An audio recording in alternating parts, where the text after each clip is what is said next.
அல்லேலூயா, கர்த்தருடைய நாமம் மையப்படுவதாக. சங்கீதம் 145:18 தம்மை நோக்கி கூப்பிடுகிற யாவருக்கும், உண்மையாய் தம்மை நோக்கி கூப்பிடுகிற யாவருக்கும் கர்த்தர் செவிமா இருக்காராம்.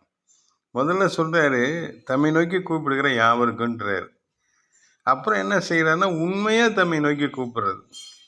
எப்படி உண்மையா ஆண்டவரை நோக்கி கூப்பிடுறது? ஐயா, பிரச்சனை நிறையா இருக்கு, போராட்டம் நிறையா இருக்கு, வேதனை நிறையா இருக்குது, காலம் பூரா கஷ்டமாக தான் ஐயா ஓடுது, தேவைகள் சந்திக்கப்படலை, 5 வந்தால் 10 செலவாகுது, 10 வந்தால் 20 செலவு இருக்குது, மைனஸ் கணக்கு தான் நிறையா இருக்குது, வியாதி பலகீனம், ஒற்றுமை இல்லை, குடும்பத்தில் ஒருமனம் இல்லை, சண்டை சச்சரவு, நீயா நானா, நீ யாரு நான் யாரு, எப்படிப்பட்டவங்க என்னங்கிற பிரச்சனை ஓடுதுங்க. எங்கே போனாலும் நம்ம நிழல் நம்ம கூடவே வருதுங்கன்னு அநேகர் சொல்கிறத நான் கேட்டிருக்கிறேன். போராட்டங்கள் பிரச்சனைகளையே பேசுகிறவங்களையும் நான் பார்த்துருக்குறேன். ஆனால் இந்த உண்மையை நோக்கி கூப்பிட்றது தெய்வத்தை எப்படி? தெய்வத்தை எல்லாம் கூப்பிட்றாங்க, எங்கெங்கேயோ நின்று கூப்பிட்றாங்க. பல இடங்களில் நின்று தெய்வத்தை கூப்பிட்றத நான் பார்த்துருக்கேன். பல காரியங்களுக்கு முன்னாடி தெய்வத்தை கூப்பிடுவோம். மனுஷனை அப்படியே தெய்வமாக கூப்பிடுவாங்க.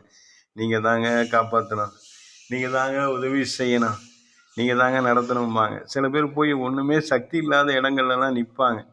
சிலைகள், உருவங்கள், படம், எதுக்கு முன்னாடி தானே உருவாக்கி தானே நிற்பாங்க.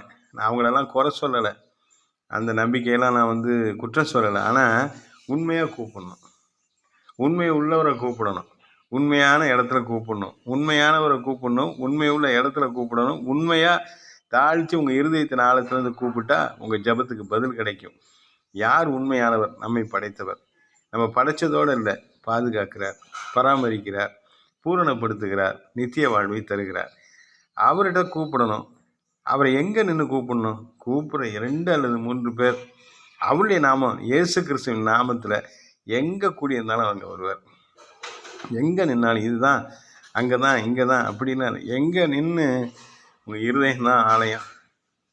உங்கள் இருதயத்துலேருந்து உங்கள் வேதனைகளை அவருடைய சமூகத்தில் நினச்ச வாய் விட்டு சொல்லி பெருசாலாம் நீங்கள் கத்தணும் அவசியம் இல்லை. முட்டி போட்டே நடந்து போகணும் இந்த கோயிலுக்குள்ளாரெல்லாம் அவசியம் இல்லை.